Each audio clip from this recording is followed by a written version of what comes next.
জুলাই সনদকে অকাট্য রাজনৈতিক দলিলে রূপান্তরের তাগিদ প্রধান উপদেষ্টার। বাস্তবায়নের দায়িত্ব সরকার ও রাজনৈতিক দলগুলোর মন্তব্য আলী রিয়াজের।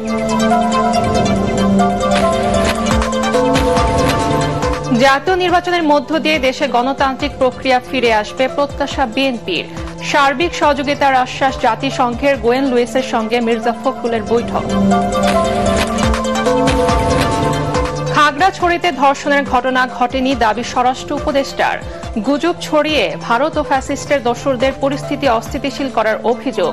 ১৪৪ ধারা প্রত্যাহারের স্বাভাবিক জনজীবন। নির্বাচনের আগে জামাত আমিরের দায়িত্বে নতুন মুখ আসার সম্ভাবনা। আলোচনায় শফিকুর রহমান, মিয়া গোলাম পরোয়ার ও মুজিবুর রহমান।